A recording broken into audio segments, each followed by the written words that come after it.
There you are. May I assume you've had your fill of rest?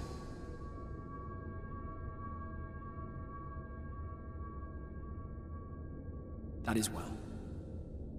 Now that we are all present, let us speak of our plan. Thus far, we have vanquished 4 Light Wardens, restoring night to much of Norvrant. Only one remains, that of Calusia, and with Reen to guide us, I am certain we will find it.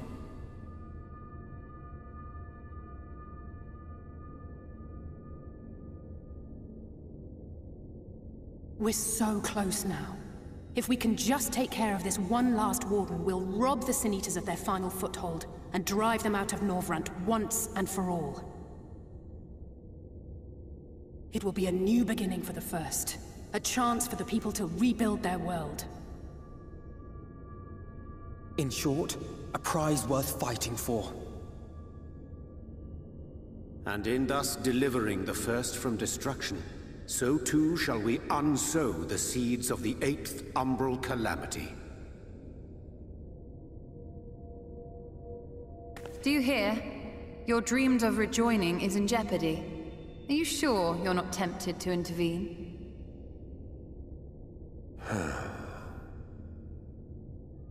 You labor under the misapprehension that vanquishing the Sin Eaters is tantamount to saving the world.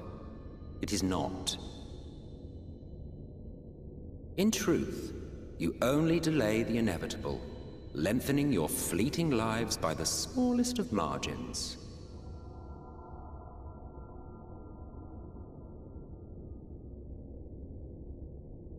Would be churlish of me to deny you this small concession, close as we've become. Foolish and misguided though you are not without charm. Each and every one of you is possessed of a noble heart. When the weak want for succor, you do not hesitate to provide it. Alas, your nobility is short-sighted. You think only of the problem in front of your nose. A limitation of your ephemeral existence. Our lives may seem short and insignificant to the likes of you, but one does not need to be an eternal being to achieve lasting change. If I may stop you there, I do not claim that we Ascians are special. That is another misconception. In the beginning, everyone lived nigh for eternity. Such was the natural order of things. But like so much else, this was taken from you.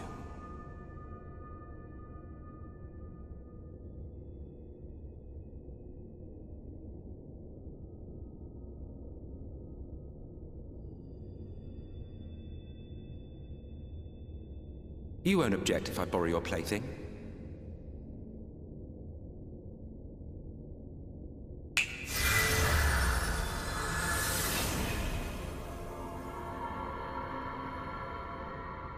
In the distant past, when the world was one and whole, a great calamity threatened all life. It began without warning. The very laws of the star were warped and broken, and chaos swiftly spread throughout the land. Faced with annihilation, we sought to imbue the star with its own will. Thus was Zodiac born, and by his power was order restored.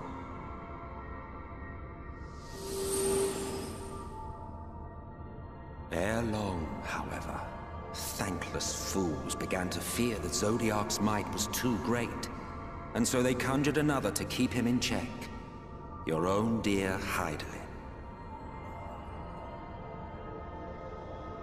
And the two beings waged war until, with a single devastating blow, Hydaelyn unmade Zodiac, scattering his being across space and time.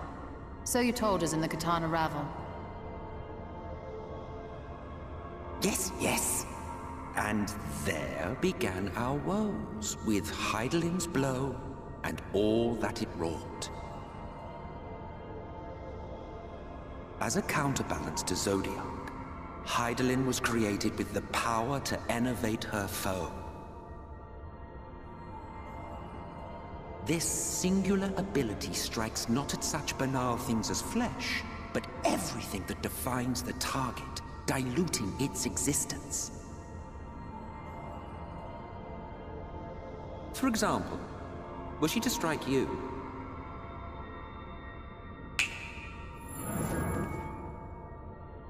two individuals, identical in appearance yet reduced in all respects. Strength, intelligence, the soul itself, all is halved.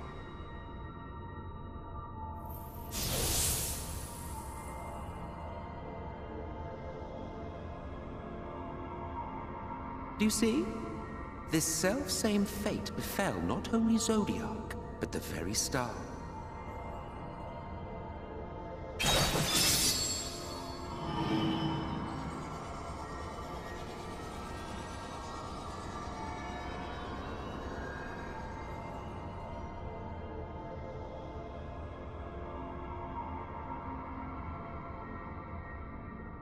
Only 3 were fortunate enough to escape the Sunbury, me being one of them.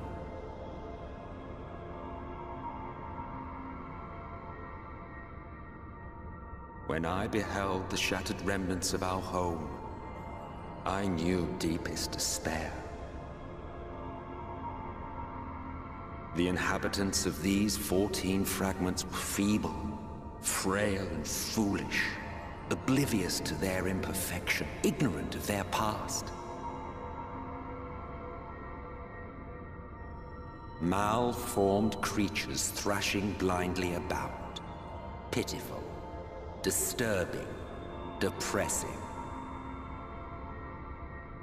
So, we took it upon ourselves to rejoin the worlds. But in our eagerness and, I confess, our ignorance, we erred and made a useless void of the 13th.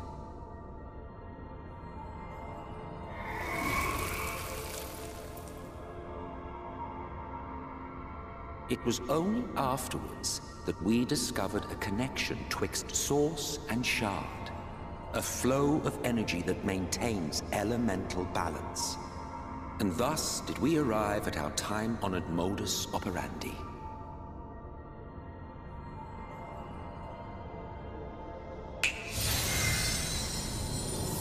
From a purely Ascian standpoint, it could be said that what you seek to do is only logical.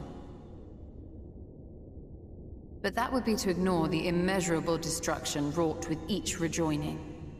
You have murdered millions, and this we cannot condone. By your fragmented existence, you continue to give rise to tragedies far crueler than any calamity.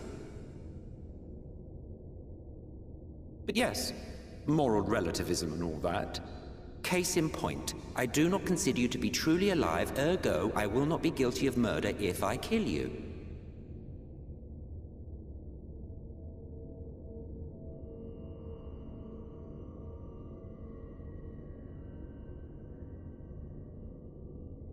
Oh, don't look at me like that.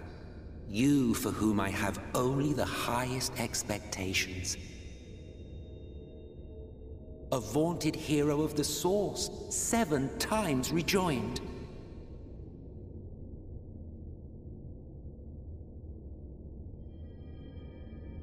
Long have I awaited one who might brave a path of lesser tragedy. A resilient soul able to endure the necessary pain. I dare to hope that my wait is over.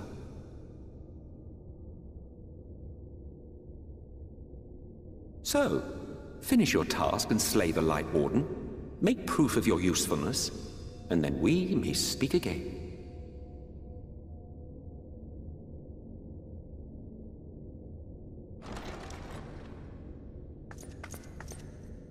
Forgive me, my lord, but this could not wait. Speak freely, Captain. Our informant in Colusia sends word of unusual activity in Eulmore. It appears their forces are entrenching themselves at key points throughout the city, making ready for an attack by all indications. An intriguing use of resources. I rather doubt Lord Vorthry is concerned for the safety of his citizens. You think he's harboring the Light Warden inside the city walls? Even if he does have some means of controlling the Sin Eaters, wouldn't that be a little risky? Risky or not, if there is even a chance the Warden is hiding there, we will need to act fast. The longer we wait, the better prepared the Eulmorans will be.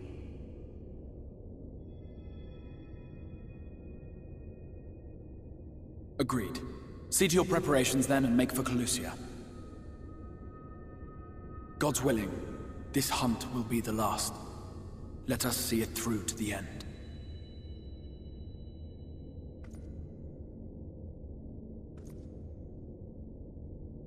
We should begin by assembling in Rite. There we may assess the situation in Eulmore and decide how best to proceed.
you